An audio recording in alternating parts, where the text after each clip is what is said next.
বাকি মেয়েদের জন্য তুই একটা big inspiration. I never felt যে I could be someone who could lead people or do something. Zia কলোনির ওইখানটায় মোটামুটি আর্মি মনে কর অস্ত্র নিয়ে দাঁড়ায় আছে।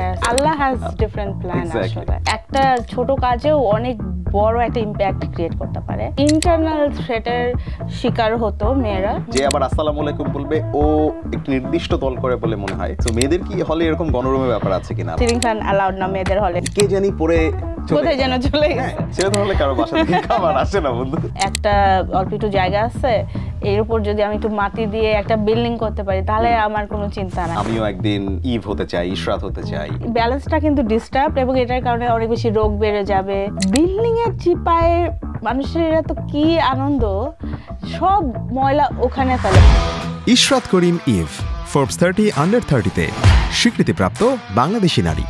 শৈশব কৈশোর কাটিয়েছেন বগুড়ায়, পড়েছেন ঢাকা বিশ্ববিদ্যালয়ে। মার্কিন যুক্তরাষ্ট্রের ওয়াটসন ইনস্টিটিউট ফেলো ইশরাত বাংলাদেশে ফিরে তৈরি করেছেন নিজের এনজিও আমাল ফাউন্ডেশন, আর এর মাধ্যমে কাজ করছেন দেশের প্রত্যন্ত অঞ্চলের পিছিয়ে পড়া হাজারো নারী ও শিশুদের উন্নয়নে।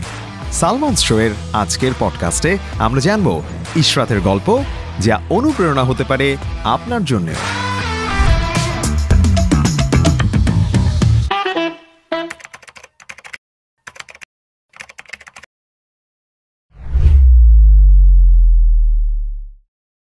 লাল কলম কাগজ, তাই না? একটু ভাব আছে কিন্তু। তুই মিটিং থেকে আসলি? হ্যাঁ, সেই সকাল 8টা থেকে শুরু হয়েছে। একটা কল আসছিল ইউএসএ তে, একটা মিটিং ছিল, সেটা শেষ করছি, তারপর রেডি হয়েছি। এখানে আসতে আসতে 10:30 বাজছে। 10:30 to 3 PM এক জায়গাতেই টানা মিটিং ছিল। জাস্ট বের হলাম, বের হয়ে আবার একটা মিটিং করলাম। ওটা শুরু হলো 3:30 থেকে চললো 6টা পর্যন্ত। দেন তারপরে সালমান's সাথে। হ্যাঁ, ওকে। সেদিন একটা ফেসবুকে তো র্যান্ডম ধর বিভিন্ন রিলস আসে, তো দেখলাম এক বিলিয়নিয়ার, তিনি এরকম মাইক্রোফোন টেস্ট করছেন। 1 billion, 2 billion, 3 billion. Billionaire, why 1 2 3? হ্যাঁ, that's pretty cool. That's pretty cool. তো একটা জিনিস দেখ, আমরা যে সময় ঢাকা বিশ্ববিদ্যালয়ে পড়তাম, আমরা অনেক ছোট ছিলাম। সেখান থেকে মোটামুটি মানে আমরা অনেক বড় হয়ে গেছি আসলে। যদিও আমার মনে হয় না, আমার মনের দিক থেকে মনে হয় যে আমি এখনো সেই ছোট বাচ্চাই আছি। I don't think I'll ever grow old. ওকে, এটা কি মিড লাইফ ক্রাইসিসের একটা অংশ, তাই না? এই 40 এর দিকে না যায়, লেট চিন্তা করা যায় 40 এর দিকে চলে যাচ্ছে। এক্স্যাক্টলি সেটাই। বাট তো আমি আসলে তোরকে কি প্রশ্ন করা উচিত এটা নিয়ে অনেক চিন্তা করছি। সো আমার টিমে একটা ছেলে আছে, ও অনেকক্ষণ চিন্তা করছে।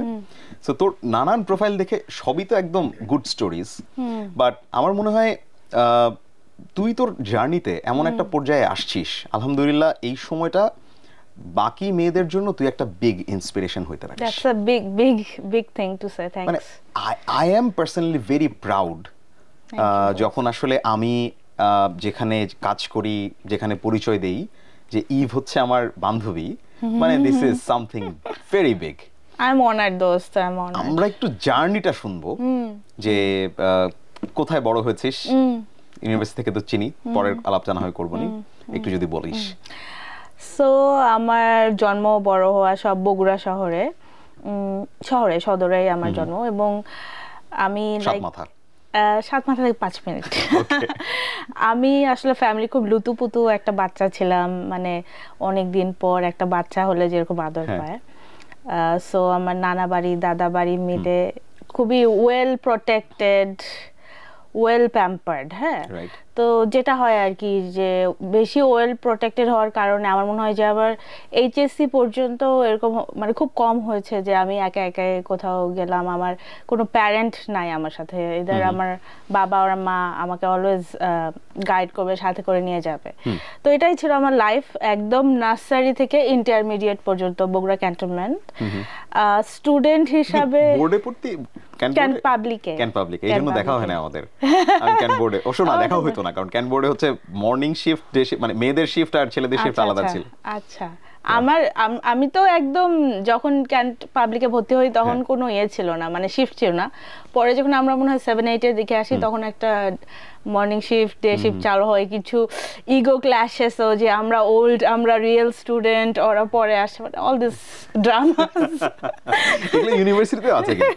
ধর আমি আইবিএ তে যখন এমবিএ করি তখন বিবিএ এর ছেলে পেলে যারা ওল্ড গাইজ, হ্যাঁ আমরা আইবিএ রিয়েল আইবিএ। তারপরে একটা স্যার ছিলেন আমাদের, তো উনি বলতেন যে না, রিয়েল আইবিএ হচ্ছে এমবিএ যারা করেছে, কারণ ওটা দিয়ে আমরা শুরু করেছিলাম আইবিএ যাত্রা। মানে কি আননেসেসারি ড্রামা, আননেসেসারি টকস। সেটাই। সো বেসিক্যালি আমার স্কুল কলেজ বগুড়া ক্যান্টনমেন্ট, আমি ওখানে কম্বাইন্ড ছিল, so I had a lot of friend, এবং আমার ফ্রেন্ডরা মোস্টলি একদম যারা নার্সারি, মানে ডে 1 থেকে আমার স্কুল ডেজ থেকে, যে আমি জানি যে ও হচ্ছে স্কুলে গিয়ে টয়লেটে যাইতে হতো, সো ক্লাসে টয়লেট করে দিত, এইভাবে মানে চিনি। এখনো দেখা যাচ্ছে 2-3 বাচ্চার বাপ মা হয়ে গেছে, ওদেরকে ওইভাবে রেফার করে, হ্যাঁ তো তুই তো স্কুলে ফার্স্ট ডে এগুলো করছিস, তো ওদের বাচ্চাদের সামনে এগুলো বলিস না। So they are like my friends till মানে দ্যাট টাইম টু 12th, মানে এইচএসসি পর্যন্ত। আমার লাস্টের দিকে 4টা মেয়ের আমরা হচ্ছে we had a gang of 4 girls. আলহামদুলিল্লাহ, all of them are very talented. আমি মনে হয় গ্রুপের মধ্যে সবচেয়ে গাধা টাইপ ছিলাম, মানে একজন লাইক হার্ভার্ডের মানে পিএইচডি করা, আর একজন খুব ভালো ম্যাথমেটিশিয়ান, আর একজন government service holder, and she is very talented, আর আমি লাইক কোনোভাবে একটু চলতেছি আর কি। Being humble. মানে তুই যখন ফ্রেন্ডের কথা বললি বগুড়াতে, আমার ওই সময় তো আমাদের বাসায় ফোন ছিল না, ইনফ্যাক্ট আমাদের কারো হাতে আসলে মোবাইল ফোন ছিল না, তো আমি স্টিল মিস করি আমার স্কুল ফ্রেন্ডদেরকে। ওই ছোটবেলার চেহারাটা আমার মনে আছে। সি ব্লকে হচ্ছে কিছু ইয়া ছিল, A block, B block, C block, so বেশ কিছু ফ্রেন্ড ছিল, এবং ওরা একটা সময় আমাকে চিঠি লিখতো। তা আমার আব্বার যেহেতু আর্মির চাকরি, সো পোস্টিং হইতো বগুড়া ক্যান্টনমেন্ট থেকে আমরা ঢাকায় চলে আসলাম, তখনও চিঠি পাইতাম ওদের। ঢাকা থেকে যখন আবার চলে গেলাম হচ্ছে চিটংয়ে, ততদিনে আসলে মেমোরিজ ফেড হওয়া শুরু করলো, ওদের কাছে ওর অ্যাড্রেসটা দেওয়া হলো না, but yeah I do miss them. হ্যাঁ, অ্যাকচুয়ালি ক্যান্টনমেন্টে পড়া এটা একটা দুঃখ থাকে যে you have a lot of good friends, but যেহেতু তাদের প্যারেন্টসের ইয়ে হয়ে যায়, পোস্টিং হয়ে যায়, তো ইউ মিস দেম আউট। আমি অনেক ভালো ভালো ফ্রেন্ড মানে একদমই যোগাযোগ হারিয়ে গেছে, but school time was really good, খুব ভালো ছিল। I was a very protected একটা এনভায়রনমেন্টে বড় হওয়া, তো সো আই নেভার ফেল্ট যে I could be someone who could lead people or do something, more like একটা protected জায়গায়, আমার একটা ভালো জায়গায় পড়াশোনা করব, চাকরি করব, এটাই হবে লাইফ। But things change. আমি যখন ঢাকায় আসলাম ফার্স্ট টাইম, বাবা মার প্রোটেকশন বলয় থেকে বের হলাম, নিজে জিনিস নিজে ফিগার আউট করতে হবে, কি খাবো, কাপড় চোপড় ম্যানেজ করো, জিনিসপত্র বাজার করো, রান্না করো। কারণ ঢাকা ইউনিভার্সিটিতে আমি হলে ছিলাম। কোন হলে ছিল? কুয়েত মৈত্রীতে ছিলাম। ওকে, ওই যে নিউ মার্কেটের কাছে যেটা। হ্যাঁ, জাস্ট বিডিআর ইনকারেজের পরেই আর কি এটা হলো আর কি। আমরা যে সময় ইউনিভার্সিটিতে ভর্তি হইছি ফার্স্ট সেমিস্টারে, বিডিআর বিদ্রোহটা তো ওই সময় হলো। হ্যাঁ, মানে জাস্ট শেষ হইছে, তারপর আমি মনে হয় তারপরে উঠছিস হলে উঠছি। হ্যাঁ, ওকে, আমি তার বোধহয় মাসখানেক আগে উঠছিলাম সুরুর সেন হলে।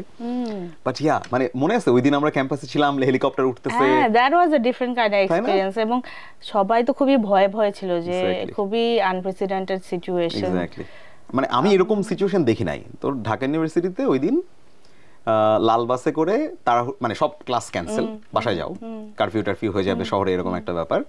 বাসে উঠলাম, ক্যান্টনমেন্টে আসছি, তো জিয়া কলোনির ওইখানটায় মোটামুটি আর্মি মনে কর অস্ত্র নিয়ে দাঁড়ায় আছে, মানে এইরকম সিচুয়েশন আমি আউট অফ মানে নো ওয়্যার, একটা খুবই টেন্স একটা সিচুয়েশন, এবং খুবই দুঃখজনক। এতগুলা মানুষের যে প্রাণ গেল, এটা জাস্ট মেনে নেওয়া যায় না। এবং ধর আমি তো আদমজি কলেজে পড়ছি, আমার বেশ কিছু ফ্রেন্ড ছিল হচ্ছে এই আর্মি অফিসারের ছেলে মেয়ে, তারা আমরা একসাথে পড়তাম, এর মধ্যে কয়েকজন মারা গেছেন। মানে ওই মোমেন্টটা আসলে I don't want to recall, আসলে এমন একটা ব্যাপার। সেটাই আসলে the level of brutality occurred, এটা আসলে নেয়ার মতো না। অ্যাবসলিউটলি, মানে আমি না বিশ্বাস করতে পারতেছিলাম না যে, মানে আমাকে যখন একটা, আমি জিজ্ঞেস করতেছিলাম, ক্যাম্পাসে তো কথা হচ্ছিল রাইট, কি হয়েছে, আর্মি মারামারি লাগছে। আর্মি মারামারি লাগছে ভাই, আমি ক্যান্টনমেন্টে জন্মাইছি, এটা তো খুব রেয়ার একটা ব্যাপার, এটা হতেই পারে না, ইম্পসিবল না? হ্যাঁ, স্পেশালি বাংলাদেশ মিলিটারির যে সুনাম, যে বন্ডিং, সেটা আসলে কোয়াইট আনএক্সপেক্টেড আসলে।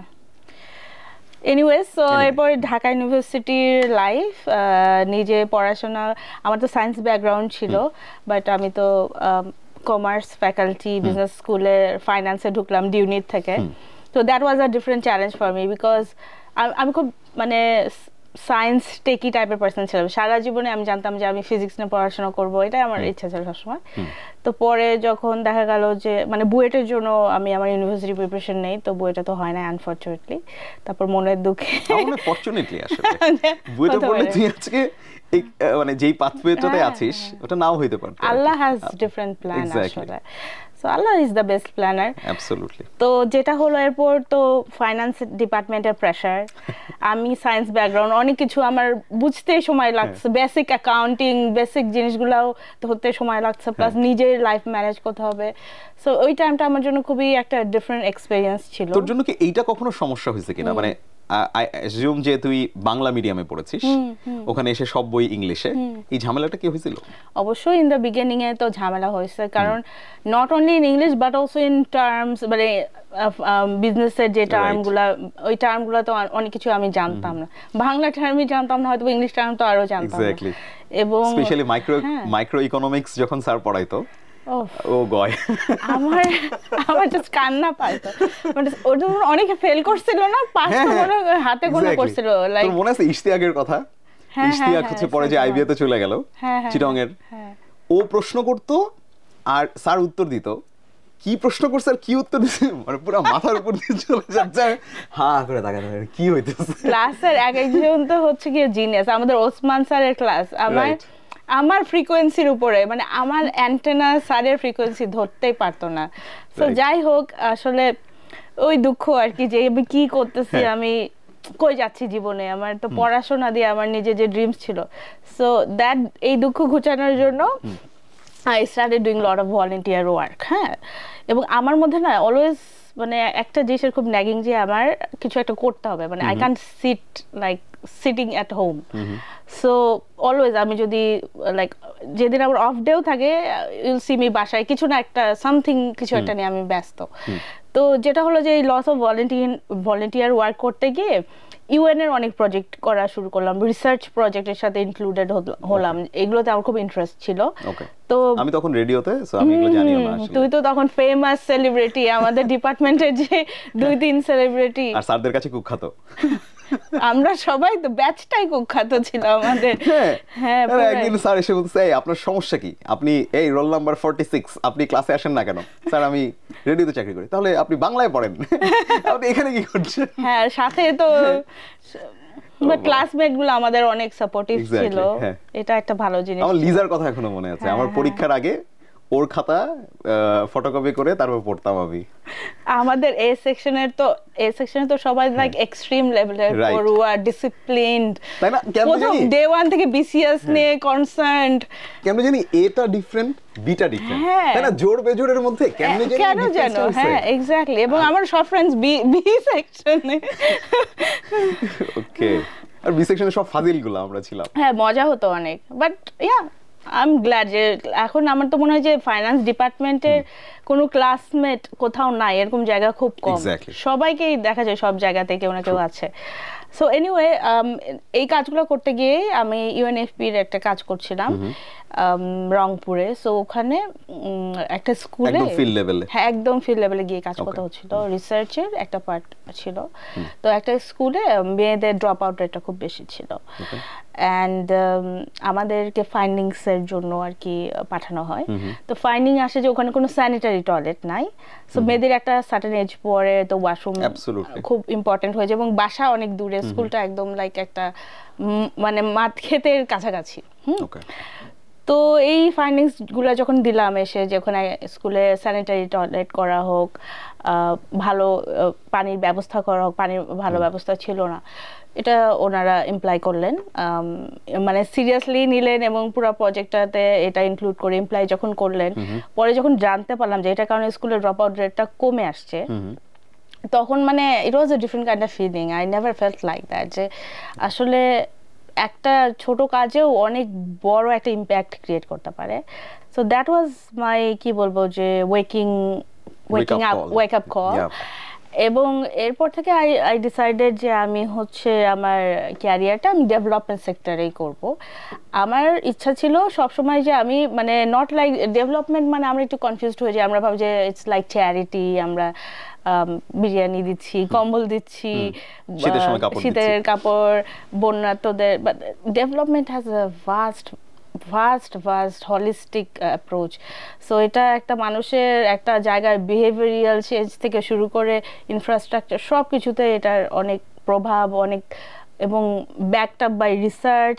এমন না যে এক জায়গায় গিয়ে আমার মনে হলো আমি একটা স্কুল খুলবো, আমি স্কুল খুলে বসলাম, এমন না। বেসিক্যালি আমার যেতে হবে, ওখানে গিয়ে কথা বলতে হবে, রিসার্চ করতে হবে আসলে ওই কমিউনিটির কি দরকার। যেই কমিউনিটিতে আমার হচ্ছে বন্যা প্লাবিত, আমার বছরে 4 সপ্তাহ থেকে 6 সপ্তাহ 8 সপ্তাহ বন্যার পানি আসে যায় বা থাকে, সেখানে আমার স্কুলিং সিস্টেম হবে ডিফারেন্ট, যেটা আমরা মেন শহরগুলোতে প্লেন ল্যান্ডে স্কুলিং সিস্টেম। সো এখানে অনেক জিনিস backed up by research, backed up by experience and knowledge. So আমার তখন থেকে আমি অলমোস্ট তখন সেকেন্ড ইয়ারের স্টুডেন্ট, আমার মনে হচ্ছে যে আমি ডেভেলপমেন্ট মানে স্টাডিজই পড়বো বা ডেভেলপমেন্ট সেক্টরে ক্যারিয়ার করবো। সো তখন থেকে আমি আরও এক্সপিরিয়েন্স নেওয়া শুরু করলাম। পড়াশোনায় খুব একটা মনোযোগ ছিল না, রেজাল্ট তো একদম যাতা অবস্থা ছিল ফাইন্যান্সে, বাট আই কেপ্ট অ্যাপ্লাইং, মানে কারো হেল্প না নিয়ে নিজেই ফর স্কলারশিপস। জাস্ট আমার মনে হয়েছে আমি একটা প্রশ্ন একটু করে নিই, এই যে ফিল্ড ওয়ার্ক করতে, মাশাআল্লাহ ডেভেলপমেন্ট সেক্টরে প্রচুর মেয়েরা কাজ করে আমাদের দেশের, যদি কম্পারেটিভলি অন্যান্য সেক্টর বলি, এই কাজ করতে গিয়ে প্রবলেম ফেস করতে না, মানে একদম ফিল্ড লেভেল, আমি যে স্কুলের কথা বললি নিশ্চয়ই এটা একদম হয়তো অজপাড়া গায়, মানে প্রবলেম কখনো পড়তি ইন টার্মস অফ সিকিউরিটি, কোথায় থাকবি, এই ধরনের ইস্যুসগুলো? সত্যি কথা বলতে আমি তো অনেক দিন থেকে কাজ করছি, it's been more than 10 years, but আলহামদুলিল্লাহ সেরকম প্রবলেমে পড়ে না, সিকিউরিটি প্রবলেম বা কোনো হ্যাজার্ডস বা কোনো মানে আমার সেফটি নিয়ে আমার কোনো ইস্যু না। তবে এটাও একটা ব্যাপার যে আমি যদি একটা কনজারভেটিভ কমিউনিটিতে কাজ করতে যাই, আমাকে ওই কমিউনিটির ব্যাপারে রেসপেক্টফুল হতে হবে। যেখানে মানুষজন একটু conservative, religiously conservative, I will make sure I cover myself properly. ওখানে আমি আমার রেগুলার ফিল্ড ওয়ার্কের ড্রেস পরে যাব না। রাইট। সো এই কোড অফ কন্ডাক্টটা মানলে তো অবশ্যই। অ্যান্ড ইন্টারন্যাশনাল আইএনজিওগুলোর সাথে কাজ করলে একটা ভালো যে all of them has security section, security officer. হ্যাঁ, সো এটার বাইরে যাওয়া যায় না। ন্যাশনালগুলোও এখন বেশ অ্যাক্টিভ আর কি। সো ইনশাল্লাহ আলহামদুলিল্লাহ এক্সটার্নাল কোনো থ্রেট হয় নাই। তবে আই হ্যাড এখন না, অনেক আগে আসলে ইন্টারনাল থ্রেটের শিকার হতো মেয়েরা, যেটা এখন আর হয় না, বিকজ এখন স্ট্রং পলিসি, অনেক স্ট্রং পলিসি। রাইট। তোর স্কলারশিপটা বলবো, আমি একটু তোর হলের গল্পটা একটু শুনতে চাই। মানে আমরা যেটা জেনারেলি মনে করি, বা ওই সমসাময়িক সময় আমি ছেলেদের হলে ছিলাম, গণরুমে ছিলাম, সো মেয়েদের কি হলে এরকম গণরুমে ব্যাপার আছে কিনা? ভাই মানে আমাদের হলে যেমন বড় ভাই, তাদেরকে আসসালামু আলাইকুম না দিলেই হচ্ছে না, এক্সট্রা সম্মান দিতে হয়। মানে আমি জানি না, তুই ধর সম্মান মানে সালাম, আমাদের বাংলাদেশে যদি এটা হয়, সালামটা শুদ্ধ করে দে আসসালামু আলাইকুম, তা না আসসালামু আলাইকুমই বলতে হবে। যে আবার আসসালামু আলাইকুম বলবে ও একটি নির্দিষ্ট দল করে বলে মনে হয়। সো এরকম কিছু ঝামেলা ছিল ছেলেদের হলে? হ্যাঁ, ছেলেদের হলে তো মারাত্মক। আমি মেয়েদের 2টা হলেও খুবই মারাত্মক, আমি হলের নাম নিচ্ছি না, বাট আমাদেরগুলো একটু পিছনের দিকে। আমাদের দিকে আমি যখন ছিলাম তখন কম ছিল। আমি গণরুমে উঠিনি, আমাদের হলে গণরুম আছে, আমি রুমে উঠেছিলাম ডিরেক্টলি। বাট এক্সপিরিয়েন্সটা ডিফারেন্ট ছিল, কারণ সারা জীবন তো লাইক অনেক লুতুপুতু লাইফ লিড করছি, বলছি পানি চলে আসতেছে, খাবার চলে আসতেছে, মানে নিজেদের বাসায় থাকছি, মা অলওয়েজ টেক কেয়ার করছে, পাপা টেক কেয়ার করছে। তো হলে আমার বেডটা ছিল মনে হয় এই টেবিলে একটু বড় হবে, আর দুইজনের মানে একসাথে দুইজন, একজনকে পাশ কেটে শুতে হবে, একজনকে মানে সোজা হয়ে শুতে পারবে। আর হচ্ছে কোনো ফ্যান তো, সিলিং ফ্যান অ্যালাউড না মেয়েদের হলে, এটা তো নিশ্চয়ই জানিসই, কোনো ক্যাজুয়ালিটি যাতে না হয়। So all table fans.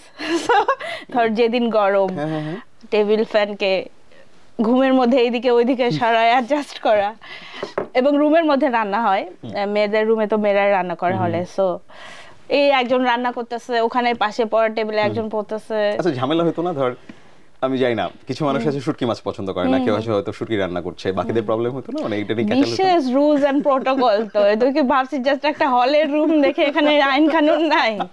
ও মাই গড, ওয়াও। আমি তোকে বলি, আমি তো লাইক কি বলবো, যে আমি আই ওয়াজ, মানে এটা আমার ব্যর্থতা যে আমি আসলে কিভাবে হোম ম্যানেজমেন্ট করে বা খাবার দাবার ম্যানেজ করে আমি জানতাম না। সো আমার পাপা একবার অনেকগুলো ডিম দিয়ে গেছে, কারণ ডিম তো ইজি রান্না করা। সবসে হ্যাঁ ডিম রেখে দিই, আমি আমার ইচ্ছা মতো রান্না করবো। সো একবার লাইক 1-1.5 মাস পর ডিম বের করছি, ডিম তো পড়ছে পুরা রুম।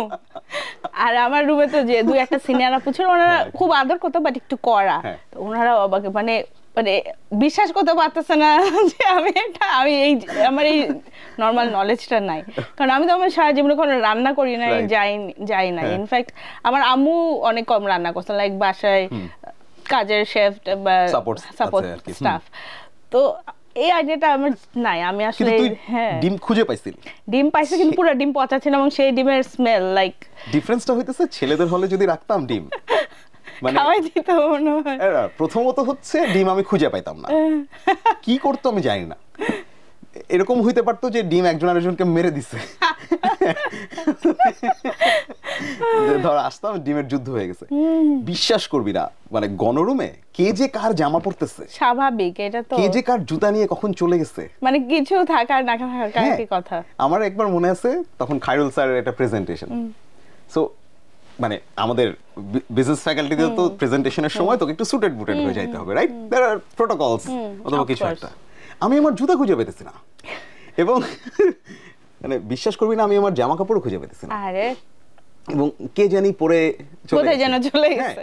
আমি ওই প্রেজেন্টেশন দিন যাইও নাই, এবং পরে শুনছি যে স্যার বলছে তোমরা যারা যারা আসছো, উনি প্রেজেন্টেশন নেয় নাই স্যার, বলছে যারা যারা আসছো তাদেরকে প্রেজেন্টেশনে, স্যার তো একটু এরকমই ছিল যে মজা করতে অনেক, ঠিক আছে যারা যারা আসছো তারা প্রেজেন্টেশন ডান, যারা আসছে না এরা বাপ।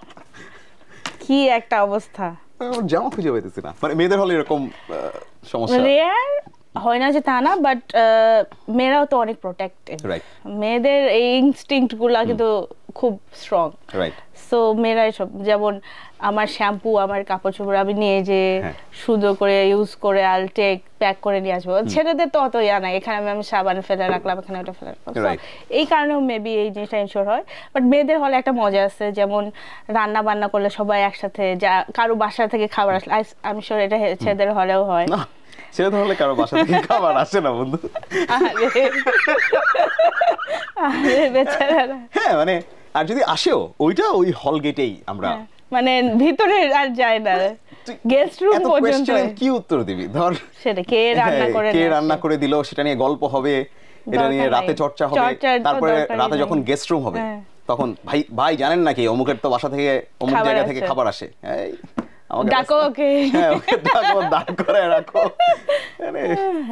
পলিটিক্সটা কিরকম মানে ছিল ওই সময় হলে? আমাদের হলে অত অ্যাক্টিভ পলিটিক্স ছিল না।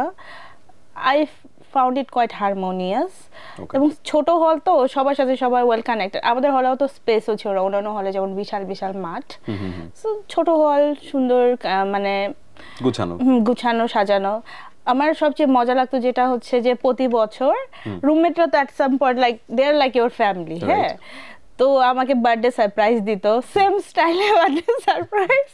সো গিয়ে এখন মানে হ্যাঁ কেউ নিচ থেকে ডাকবে, নিচে যাওয়া হবে, তারপরে এসে দেখা হবে গেটটা বন্ধ, দরজা খুলে সবাই হ্যাপি বার্থডে। তো সারপ্রাইজটা তুই প্রটোকল জানিস, অ্যাক্ট করতে হতো যে সারপ্রাইজ, এটা মানে বাট অনেক ওয়েট করতাম এই জিনিসগুলোর জন্য। সো এগুলো খুব স্পেশাল ছিল আর কি। রাইট।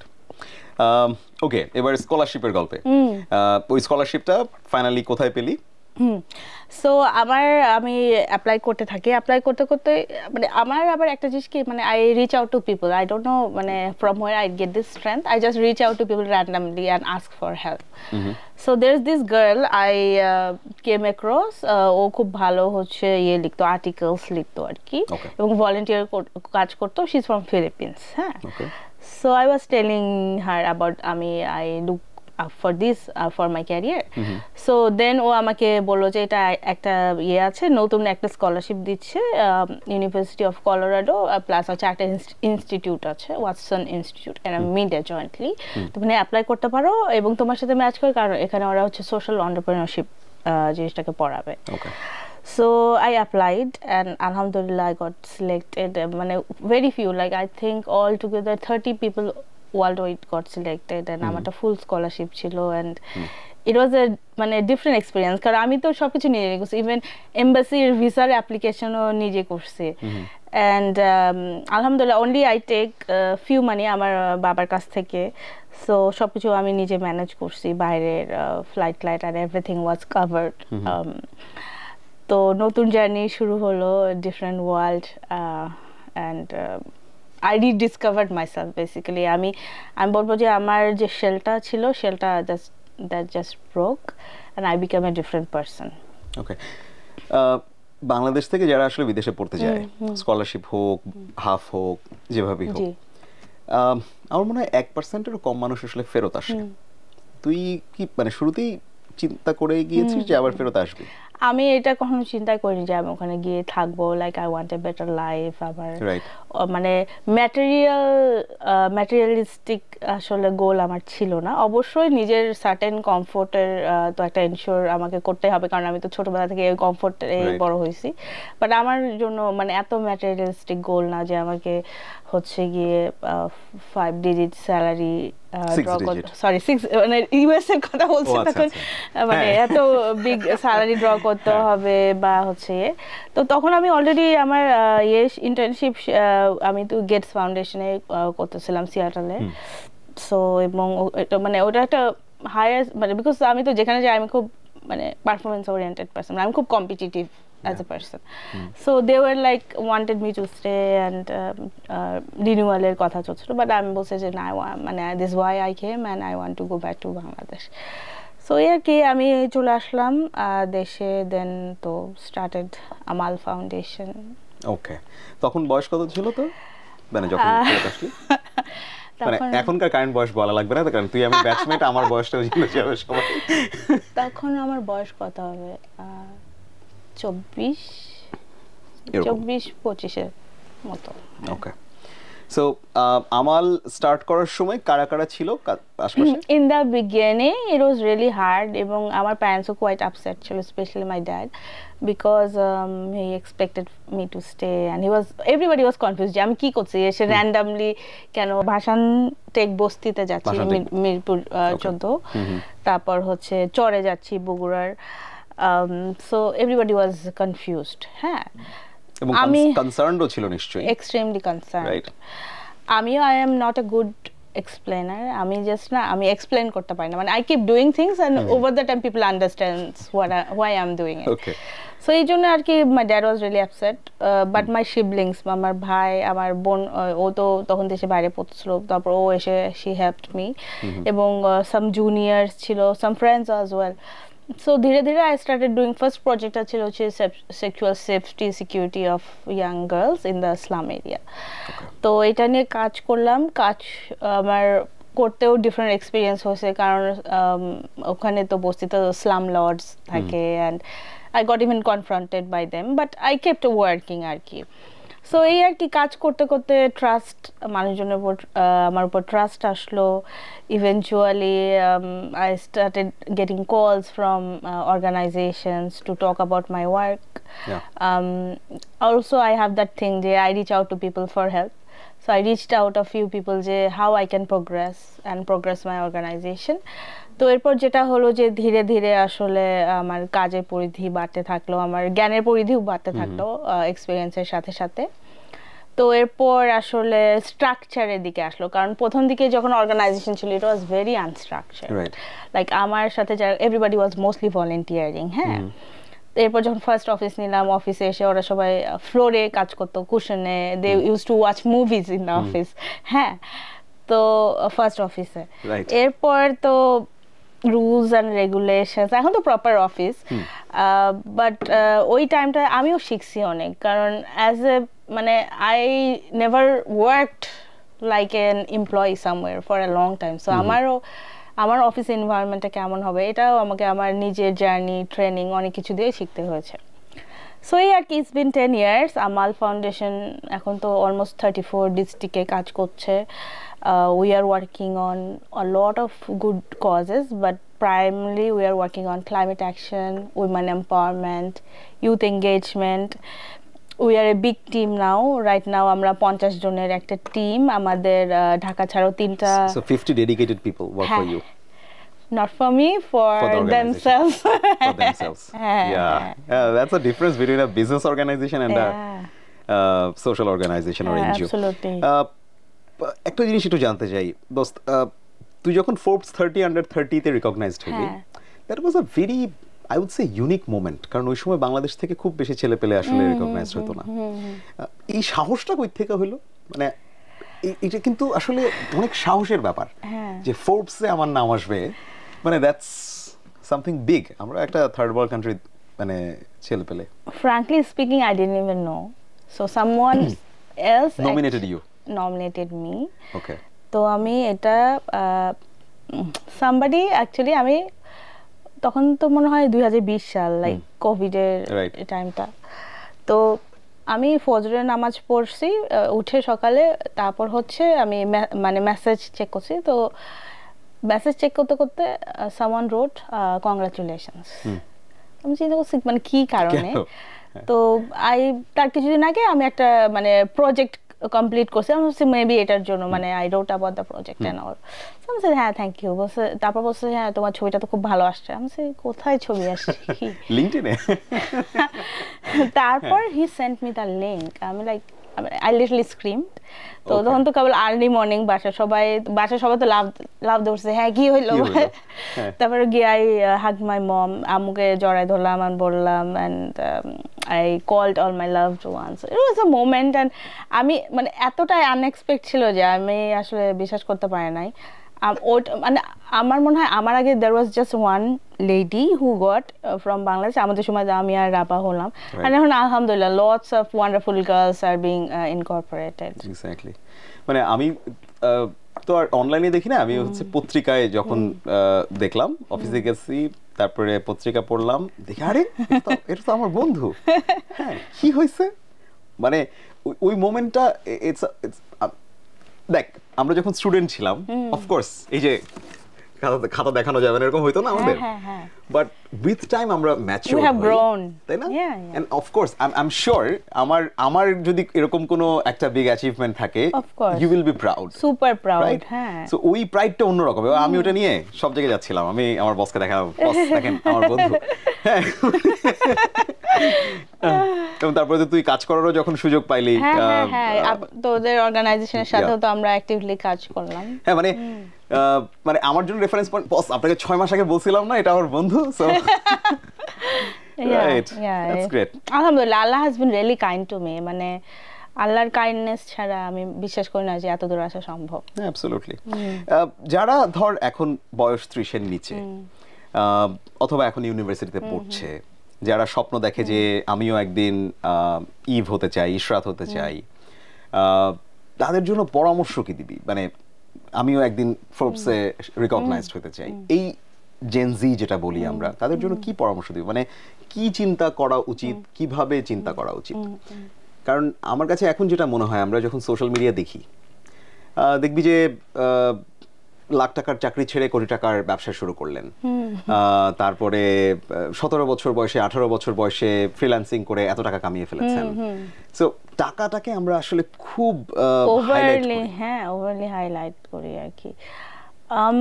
আমি আসলে জেনজির ব্যাপারে আমি quite positive and very proud of them, কারণ gen Z is a different generation than us. They are very environment conscious. আমরা মিলেনিয়ালসরা যেমন অনেক আনকশাসলি কেনাকাটা করি, জেনজিরা কিন্তু খুব কশাস এক্সপেন্ডিচার।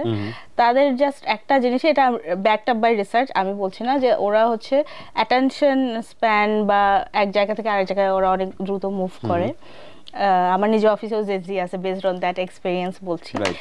সো ওদের জন্য আমার ফার্স্ট অফ অল যেটা অ্যাডভাইস হবে সেটা হচ্ছে যে grow a lot of resilience, মানে হচ্ছে লাইফে দুই একটা জায়গায় আমাদের ফেলিয়ার হবে, মেবি অনেক ফেলিয়ার আসবে, পার্সোনাল লাইফে, প্রফেশনাল লাইফে অনেক হার্ট ব্রেকস হবে, but take it as a learning curve, সব কিছু থেকেই শেখার কিছু আছে এবং সেটা থেকে ঘুরে দাঁড়াতে হবে, নতুন প্ল্যান করে নতুনভাবে উদ্যমী হয়ে ঝাঁপিয়ে পড়তে হবে, মানে রেজিলিয়েন্ট হওয়া খুবই ইম্পর্ট্যান্ট, ফেইলিয়ারকে একটা লার্নিং কার্ভ হিসাবে দেখতে হবে, অ্যান্ড হচ্ছে you have to be more connected with whatever your sources, if you are religious তাহলে আল্লাহ বা ভগবান বা God, if you are not religious then to the nature.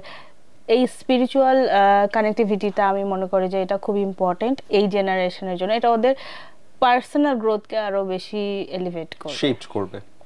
But হ্যাঁ, মানে ইন টার্মস অফ ব্রিলিয়ান্স এটা নিয়ে কোনো কথা নাই, ভালো একটা পয়েন্ট বলছিস যে রেজিলিয়েন্স, কারণ কুইক শিফট, ওই যে অনেকটা রিলস দেখার মতো আর কি, যে একটা দেখলাম আচ্ছা সোয়াইপ করে ফেলি, এইটা কারণে ওদের মানে অ্যাটেনশন স্প্যানটা খুবই কম, এবং দে আর দ্য জেনারেশন যারা একদম এটাকে জেনজিকে তো মনে হয় ইয়েও বলে, ওই যে আইপ্যাড জেনারেশন বা ট্যাব জেনারেশনও কি যেন একটা বলে, as far as I remember, জেনজিকে বলে বা আলফাকে, সরি আলফাকে বলে। সো জেনজি হচ্ছে বেসিক্যালি যে যারা মোবাইলে হচ্ছে ছোট ছোট ভিডিও, কার্টুনস এন্ড এভরিথিং দেখে দেখে বড় হচ্ছে। সো এটাও ওদের মানে ব্যাকড আপ বাই স্টাডিজ যে ওদের বড় হওয়ার ক্ষেত্রে কতটা প্রভাব ফেলছে in terms of their behaviour, in terms of their attention span এবং কথাবার্তা আচরণ, absolutely, because they are more informed, আসলে খুবই হাইলি ইনফর্মড, আমাদের চেয়ে অনেক বেশি ইনফর্মড, হ্যাঁ, এবং কোনো কিছু পড়িয়ে মানে ও যেটা বুঝবে, কারণ ও এটা আরো 10টা জায়গায় রিসার্চ করে তারপরে আসে। আমরা বোধহয় এরকম ছিলাম না, আমরা নীলক্ষেতে যাইতাম, বই কিনতাম, একটা বইতে যেটা বলছে সেটাই, ওদেরকে সহজে বোকা বানানো সম্ভব না। আলফা জেনারেশন তো আমার কাছে মনে হয় আরো এক ধাপ বা কয়েক ধাপ আগায়। আমার ভাতিজা এখন আমার মাকে মানে মোবাইল চালানো শেখায়, যে দিদু এইভাবে ধরো মোবাইল, হ্যাঁ এইভাবে ব্লগিং করে, মানে 6-7 বছর বয়স, আমি অবাক হয়ে যাই। আমি সেদিন বাসায় গেলাম, ও দেখলাম যে আমার গিটার নিয়ে হ্যাঁ বাজাচ্ছে, আর বাজাক, হ্যাঁ কোনো সমস্যা নাই, সামনে দেখি মোবাইল ধরা এবং সেখানে রেকর্ডিং হচ্ছে, বাবা দেখো কি অবস্থা। ওরা তো মনে হয় যে এখন ছোট ছোট বাচ্চারা ব্লগিং করে যে কনফিডেন্স নিয়ে, এন্ড অনেকে মানে স্টার্ট আপ, আমি বাইরের অনেক দেশে দেখছি যে ছোট বাচ্চা like they are doing community businesses with their মানে support of their family members, and they are like normally income করতেছে, গ্রো করতেছে, কমিউনিটিতে টাকা দিচ্ছে, স্কুলের জন্য ফান্ডস উঠাচ্ছে, মানে great kind of energy. Absolutely, absolutely. এখন তো আমাদের জেনারেশনের মানুষজন বাবা মা হয়ে গেছেন, মানে আমরা প্যারেন্ট হিসেবে কেমন তোর মনে হয়? আমরা বলবো যে অ্যাজ প্যারেন্টস অনেক প্রোগ্রেসিভ, আমরা তো লেট মিলেনিয়ালস, তো লেট মিলেনিয়ালের প্যারেন্টসরা অনেক প্রোগ্রেসিভ, এবং আমরা কিন্তু অনেক ওয়েল ইনফর্মডও, যেমন এখন অনেক অ্যাপ আসছে, ইউটিউব, অনেক টিউটোরিয়ালস। সো আগে যেমন সাপোজ কেউ কনসিভ করলে তার কি প্র্যাকটিসেস হবে, বা বাচ্চাকে child care, early child care, education, এটা কিন্তু সবাই খুব অ্যাডভান্সড। এবং আমার মনে হয় যে আগে যেমন বাচ্চাদেরকে অনেক বকাঝকা করে শাসন করে বড় করা হতো না, এই প্র্যাকটিসটা একটু ডিফারেন্ট প্র্যাকটিস হয়ে গেছে এখন, স্পেশালি আমাদের লেভেলের মানে যারা প্যারেন্টস। কিন্তু কি ডার্কার সাইড আছে না একটা, মানে ধর আমি 6 বছর যখন হয় আমার, তখন আমি স্কুলে গেলাম প্রথম, কিন্তু এখনকার বাচ্চার যখন 4 বছর বয়স হয়, ওকে প্রি স্কুলিং, তাকে একটা বড় ব্যাগ ধরায় দেয়া, ও না একটু পড়ো, ওই স্কুলে যাতায়াত করা শুরু করছে, এবং ক্লাস 1 এ ওর রোল কত হলো, ক্লাস 2 তে ওর রোল কত হলো, এটার জন্য একটু কথা শুনতে হচ্ছে। এই আনহেলদি প্র্যাকটিসেস গুলো আসলে এটা খুবই আমি মানে হাইলি আনঅ্যাপ্রিশিয়েট করি, কারণ একটা বাচ্চার আমরা আসলে ভাবি যে ওকে ভালো করতে হবে, কিন্তু অ্যাজ এ হিউম্যান ওর মধ্যে যে সাইকোলজিক্যাল মানে সেলফ এস্টিমের যে গ্যাপটা ক্রিয়েট হচ্ছে, সারা জীবন কিন্তু সে ভ্যালিডেশন সিক করবে as an adult, low self esteem feel করবে যদি সে কিছু অ্যাচিভ করতে না পারে, এবং কম্পিটিটিভ একটা মাইন্ডসেট হয়ে যাবে অ্যাজ এ হিউম্যান, যেটা তার সব লাইফের সব জার্নিতে যখন সে অ্যাজ এ প্রফেশনাল যাবে ইম্প্যাক্ট করবে। সো অবশ্যই এই প্র্যাকটিসেসগুলো আমি মনে করি যে করা উচিত না। আমার মনে হয় আমাদের সময় আরো বেশি ছিল, এখন কিছুটা কমে আসে, বাট এখনো আছে। আবার আমাদের সময় যেমন রেজাল্ট বা আমাদের আগে যারা জেনারেশন ছিল স্ট্যান্ড স্টার, তারপর আমাদেরটা আসলো হচ্ছে হ্যাঁ এখন তো আরেকটু বেশি র্যান্ডমাইজ আমি বলবো, মানে উইথ ডিউ রেসপেক্ট, আমি কারো ইন্টেলেক্টকে ইয়ে করছি না, ছোট করছি না, বাট এইটাতেও কিন্তু আসলে কম্পিটিটিভনেস, হেলদি কম্পিটিশনটা কমে গেছে আমার যেটা মনে হয়, বাট কম্পিটিশন আছে এবং খুব কোচিং মুখী হয়ে গেছে। হ্যাঁ, এটা আমার কাছে খুব খারাপ লাগে যখন দেখি যে আমার কাজিনস আছে, ছোট ইয়াং কাজিন, সারা দিন এই কোচিং ওই কোচিং এই টিচার, মানে ওর নিজের গ্রো করার সময় তো পাচ্ছে না, আর শৈশবটাই তো হারায় যাচ্ছে, খালি কোচিং থেকে কোচিং এ দৌড়াতে হচ্ছে। অ্যাবসলিউটলি। আরেকটা বড় সমস্যা হচ্ছে আমাদের নগরায়নের, মানে ডেফিনেটলি এই টপিকে একটু আসতে যাচ্ছিলাম, কারণ যেহেতু তুই উন্নয়ন সংস্থায় কাজ করিস, তো নিজের একটা ডেভেলপমেন্ট অর্গানাইজেশন আছে, ঢাকা শহর বা আমাদের বড় বড় শহরগুলোতে মাঠ কই? আমরা যে ক্যান্টনমেন্টে বড় হইছি ওই ক্যান্টনমেন্টে এখন মাঠ কমে গেছে। বাইরের দুনিয়ায় তো মাঠ নাই। একটা আমার যে ভাতিজা, ওদেরকে আসলে আমি যাই না, বাসার ছাদ ছাড়া, ইনফ্যাক্ট গ্যারেজ ম্যাক্স, এর বাইরে আসলে কোথায় খেলতে পাঠাবো? মেন্টাল হেলথের উপর এটা অনেক বড় একটা প্রভাব পড়ে, কিন্তু আসলে বাচ্চাদের তো এনার্জি অনেক বেশি থাকে আমাদের চেয়ে, এবং এই এনার্জিগুলো চ্যানেলাইজ করা এবং অ্যাজ এ হিউম্যানও আমাদের কিন্তু নেচারের সাথে থাকতে গ্রাউন্ডেড হইতে হয়, আদারওয়াইজ আমাদের অনেক মেন্টাল হেলথের ইস্যুস হয়। এটা মানে প্রুভেন আর কি, স্টাডি প্রুভেন। এবং পৃথিবীর যত সভ্য এবং উন্নত দেশ তাদের কিন্তু একটা পার্সেন্টেজ ইয়ে করা আছে যে আপনার আরবানাইজেশন করলেও এই পার্সেন্টেজ আপনার বাড়ি করতে হবে, এখানে বাগান, এখানে লন থাকতে হবে। অনেক জায়গায় তো এটাও প্রমোট করে যে ভেজিটেবল বা গার্ডেন থাকতেই হবে এবং সিটি কর্পোরেশন থেকে এক্সট্রা টাকা পয়সা হতে হয়। তো এটা আসলে হয়েছে যে extreme level of business mindset এবং হচ্ছে যে এই যে কম্পিটিটিভ নেচার, যে আমার একটা অল্প একটু জায়গা আছে, এর উপর যদি আমি একটু মাটি দিয়ে একটা বিল্ডিং করতে পারি তাহলে আমার কোনো চিন্তা নাই, আমার আমি শুয়ে বসে চলতে পারবো। বাট আমার এই জায়গায় বিল্ডিং করার কারণে যে আমি কতগুলো গাছ কাটলাম, মাটির কি পরিমাণ ক্ষতি করলাম, আবাদি জমি আমাদের বাংলাদেশে অনেক কমে গেছে, আবাদি জমি, তারপর নদী নালা এগুলো ভরাট করে। So proper law and order and enforcement না থাকলে, পলিসি আর দেয়ার বাট এনফোর্সমেন্টের অভাব। অ্যাবসলিউটলি। এটা একটু বল যে পুরান ঢাকাটা যেভাবে গড়ে উঠছে, আমরা তো অনেক সমালোচনা করি, রাইট? ছোট রাস্তা, একটা মানুষের বিপদ হলে বের হওয়ার জায়গা নাই, আগুন লাগলে ফায়ার সার্ভিসের গাড়ি কিভাবে যাবে আমরা জানি না।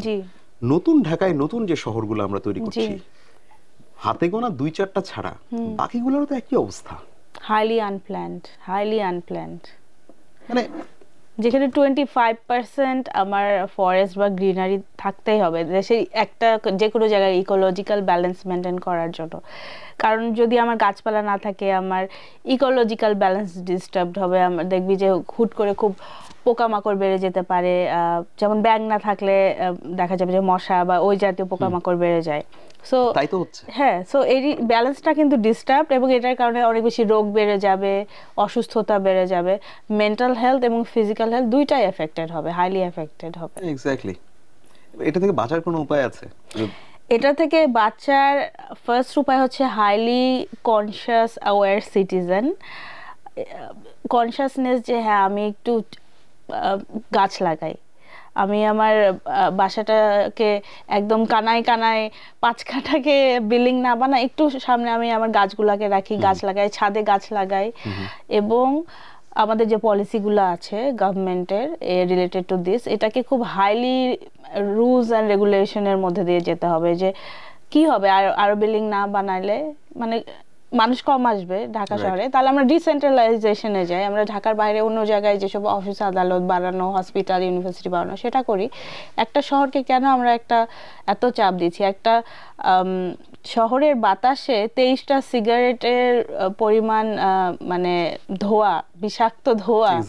একটা whether I am a smoker আর নন স্মোকার ডাজন্ট ম্যাটার, আমি ইনহেল করছি। আমরা এই যে উইন্টার, প্রত্যেকটা মানুষ অসুস্থ, কারো ঠান্ডা লাগছে, কারো গলা ব্যথা। So it's not natural. পৃথিবীর অনেক দেশেই তো উইন্টার হয়, সবাইকে এরকম গণহারে অসুস্থ হয়ে যায়। সো এভরিথিং ইজ এ কি বলবো যে consequences of what we did to the country, এটা একা গভর্নমেন্টও পারবে না, একা ইন্ডিভিজুয়ালও পারবে না, কিন্তু সবাইকে খুব কনসিয়াস সিটিজেন হওয়াটা জরুরি আর কি। এক্স্যাক্টলি আমাদের ওয়েস্ট ম্যানেজমেন্টও চিন্তা করে দেখ, আমি পৃথিবীর যে কয়টা দেশে গিয়েছি আমি কিন্তু রাস্তার পাশে কোথাও মানে এরকম ডাস্টবিন দেখি না না, মানে আমি জানি না আসলে আমাদের এখানে ডাস্টবিনের কারণে পাশ দিয়ে হাঁটাও যায় না ঠিক মতো, যে যেখানে খুশি আর যে যেখানে খুশি সেভাবেই আসলে ডাম্প করে কোনো রকম। আমার সবচেয়ে অবাক লাগে 2টা বিল্ডিং এর চিপা, এক্স্যাক্টলি সেটা যেটারই হোক, গুলশান হোক, বনানী হোক, ধানমন্ডি হোক, মিরপুর হোক, মোহাম্মদপুর হোক, এনিওয়্যার, বিল্ডিং এর চিপায় মানুষের এত কি আনন্দ, সব ময়লা ওখানে ফেলে, মানে তোমার বাসার মধ্যেই তো তোমার একটা ডাস্টবিন, হ্যাঁ মানে এই তুমি বাসা নোংরা করতেছো না, ভাবছো আমার বাসা পরিষ্কার, কিন্তু এলাকাটাও তো তোমার, বের হইলে তোমার কেমন লাগে যে 2টা বিল্ডিং এর মাঝখানে এত ময়লা আবর্জনা। সো এই মাইন্ডসেটটা চেঞ্জ করতে হবে। যেমন আমি মাঝখানে somewhere I was going with my husband, তো আমাদের এইজেরই একটা কাপল এবং যাচ্ছিল, এবং তারা হচ্ছে পানি খেয়ে জাস্ট পানির বোতলটা রাস্তায় ছড়ে ফেলছে। তো আমরা দুইজনই তো একটু এটার ব্যাপারে একটু সেনসিটিভ, তো গিয়ে আমি একটু হামলি বলে বলছি কেন এটা করলেন, তো বলছি রাস্তা তো আমাদের টাকার রাস্তা, তো আমরা যা ইচ্ছা তাই করবো, এই কথাটাই রুডলি বলে ওনারা চলে গেল। সো এই মাইন্ডসেটটা চেঞ্জ করতে হবে না, রাইট? এই মাইন্ডসেটটা চেঞ্জ করা দরকার। মানে আমার কিছু বলার নাই, অফকোর্স আমিও নিজেও আসলে চিপস ছুঁড়ে ফেলে দিছি, কিন্তু যখন আসলে কনসিয়াস হইছিস, অ্যাওয়্যার হইছিস, হ্যাঁ তখন কিন্তু সেটাই আমার এক্সট্রিমলি খারাপ লাগতেছে। একটা বড় সমস্যা হচ্ছে যে আমি মাঝখানে পাহাড়ে গেলাম দোস্ত, এবং পাহাড়ে একটু পর পর আমাদের দেশেই হ্যাঁ বান্দরবানে দেখলাম পাহাড়ে একটু পরপর ঝুড়ির মতো কিছু আছে, তুই ওখানে, এবং পাহাড়ি মানুষজন কেউ আসলে রাস্তায় ছুঁড়ে টুড়ে ফেলে না, ওখানে বড় ঝুড়ি আছে, ওরা ওখানে চিপসের প্যাকেট, বল, পানির বোতল ওখানে ফেলছে। তা আমাদের দেশেই তো এক্সাম্পল আছে, হ্যাঁ, কিন্তু we are not ready to take all the good examples. আমরা ওখানে ঘুরতে গিয়ে যেখানে সেখানে লিটারিং করছি, that's really sad, depressing. So I am sure যে নতুন যে জেনারেশন আসছে তারা আরো বেশি কনসিয়াস হবে। অবশ্যই বাংলাদেশে তো multiple group, multiple class dynamics আছে, সো এটাও একটা factor. Different class dynamics, knowledge গ্যাপও ইজ ডিফারেন্ট, সোশ্যাল প্র্যাকটিসেসও ডিফারেন্ট, বাট গ্যাপটা কমবে। এখন মানুষ আরো একটু বেশি কনসিয়াস সিটিজেন হবে, এটাই আমার এক্সপেকটেশন নতুন বাংলাদেশে ইনশাআল্লাহ। ইনশাআল্লাহ। দোস্ত একটা জিনিস একটু, তুই তো আমাল ফাউন্ডেশনের পাশাপাশি বিজনেসও করছিস। জি জি, আমি একটু বিজনেসটা সম্পর্কে জানতে চাই। বিজনেস ইন আ সেন্স, আমি মানে since I studied business, so do you, and আমার আসলে ভালো লাগে কোনো কিছু সার্কুলেট, ইকোনমি সার্কুলেশন হচ্ছে, মানুষজনের ইনকাম সোর্স ক্রিয়েট হচ্ছে। So I have several businesses. একটা তো most of them are basically social entrepreneurship, কারণ আমি তো এটা নিয়ে পড়াশোনা করছি। সো আমার ইনভেস্টমেন্টসও কিছু আছে। এই ইনভেস্টমেন্টগুলো যেমন একটা ফুড কোম্পানিতে আমার কিছু ইনভেস্টমেন্ট আছে, ওরা এখন ভালো করছে, খাস ফুড। উইগ্রো নামে একটা, আমি নিজেও ওখান থেকে কিনেছি। উইগ্রো নামে একটা টেক কোম্পানি আছে, আই ফার্মারের মতো, ওখানে আমার কিছু ইনভেস্টমেন্টস আছে। তারপর হচ্ছে আমার হাজবেন্ডের সাথেও তো I have that another company call country. এখানে আমাদের অর্গানাইজেশনের ফার্মাররাই, আমরা যে ফার্মারদের সাথে কাজ করি, ওই ফার্মাররাই বাংলাদেশে chia seed, quinoa, high value crop grow করছে। এই ক্রপগুলো আসলে তোর খুব হাইলি স্যালাইন, মানে হচ্ছে তো 29 স্যালিনিটিতেও গ্রো করে। হ্যাঁ, তো ধর কোস্টাল এরিয়াতে যেখানে মাটির লবণাক্ততা বেড়ে যাচ্ছে, ফার্মাররা কিচ্ছু করতে পারতেছে না, এটা ওনারা ওখানে গ্রো করে their earning money and good money. So UNDP আসলে আমাদের এই অর্গানাইজেশনের সাথে এখন কাজ করতেছে। ইউএনডিপির অ্যারাউন্ড 20,000 ফার্মার আছে Bangladesh wide. So yeah, the little here and there আমার ভাল লাগে। মানে I believe in sustainability, I don't believe in charity, বুঝছিস? সো আমি জাস্ট খুঁজি কোথায় কি একটা কানেকশন ক্রিয়েট করা যায়। ইন্টারেস্টিং। সাস্টেনেবিলিটির কথা বললি, আমাদের এখন যিনি বাংলাদেশের চিফ অ্যাডভাইজার ডক্টর ইউনুস, জি জি, সো ওনার একটা থিওরি এখন ওয়ার্ল্ড ওয়াইড ভেরি পপুলার, মানুষজন পড়ছে, পড়াচ্ছে, পপুলার হচ্ছে, এবং এটার জন্য উনি সারা বিশ্বে স্বীকৃত হচ্ছেন, হাইলি রেকগনাইজড 30। কিন্তু আমার প্রশ্ন তোর কাছে হ্যাঁ যে ওনার যে ideology 30, zero poverty, zero unemployment, zero carbon emission, এই গত যে 4-5 মাসের সরকার বাংলাদেশে উনি চালাচ্ছেন, আমরা কি দৃশ্যমান কোনো মানে টুকটাক কিছু পদক্ষেপ একরকম, আরেকটা হচ্ছে ইনফ্যাক্ট বেশ কিছু জায়গায় এরকমও দেখছি যে পরিবেশবাদীদের সাথেও ঝামেলা হয়ে যাচ্ছে সরকারের, যে ওখানে গাছ কেটে ফেলছি আমরা, এটা করছি ওটা করছি। মানে এটা কি ব্যাপারটা এরকম যে বলাটা ইজি, থিওরিটিক্যালি খুব সুন্দর, প্র্যাকটিক্যালি কঠিন? Basically all these things are backed up by highly behavioral change. হ্যাঁ, জিরো পভার্টি মানে কি যে ওয়ান গ্রুপ অফ পিপল খুব ওয়েলথ সাম আপ করে রাখছে, তারা টাকা, তাদের প্রফিটের দিকে তাদের মনোযোগ বেশি এবং পুঁজিবাদী, রাইট। সো এই কারণে পভার্টি ক্রিয়েট হচ্ছে, গ্যাপটা ক্রিয়েট হচ্ছে, ইনকাম গ্যাপ। তারপরে এই যে carbon emission, lots of uses of cars, fridge, even plane and গাছ কাটা। তারপর আমাদের যেটা আরেকটা আছে হচ্ছে জিরো হাঙ্গার। সো এইখানেও হচ্ছে অলসো এগ্রো, যে জমি জমা কমে যাচ্ছে, তারপর আমার বিল্ডিং বাড়ি বানানো হচ্ছে। So lots of things are dependent on behavioural change, policy level enforcement. এখন যেই জিনিস বাংলাদেশে অনেক কম বয়সী, একটা মাত্র 50 বছর হয়েছে, so it's gonna take time. But I am really happy যে অ্যাটলিস্ট আমাদের কারেন্ট গভর্নমেন্ট আসার পর যে প্লাস্টিক ইউজেজটা ব্যান করা হয়েছে এবং এটা যে অ্যাক্টিভলি ইমপ্লিমেন্ট হচ্ছে। যেমন আমি কোনো সুপার শপে গেলে এখন কিন্তু কোনো প্লাস্টিক দেয় না, আমি বাসা থেকে বাজার ব্যাগ নিয়ে, মনে হতে পারে যে সাধারণ চোখে এটা তো মানে খুব সাধারণ, বাট এটার যে একটা ছোট একটা রিপেল ইফেক্ট যে কত বড় হতে পারে ছোট একটা ইনিশিয়েটিভে, সেটাকে আমি অ্যাপ্রিসিয়েট করি। বাট একদিনে, এক মাসে, এক বছরে কিছু চেঞ্জ হওয়া সম্ভব না। মিনিমাম বেসড অন আওয়ার পড়াশোনা ডেভেলপমেন্ট সেক্টরে মিনিমাম 30 years লাগে, হ্যাঁ, এই টাইপের প্র্যাকটিসেস, এই টাইপের জিনিসপত্র চেঞ্জ করতে। So but the good thing is তুমি একটা সিড দাও, মানে একটা বীজ বপন করো, সেটা তো আস্তে আস্তে গাছ হবে। সো এখনকার যারা ছোট বা ইয়াং জেনারেশন, তাদেরকে অ্যাওয়ার করো, একসময় তারা দেশ চালাবে, দুনিয়া চালাবে। সো ওই ভবিষ্যৎ জেনারেশনের জন্য ওয়ার্ল্ডটা বেটার হবে। But obviously I am very hopeful. Okay, আমাকে একদম লাস্ট কোয়েশ্চেন দোস্ত, বাংলাদেশের মেয়েদের ওভার টাইম যথেষ্ট প্রোগ্রেশন হচ্ছে।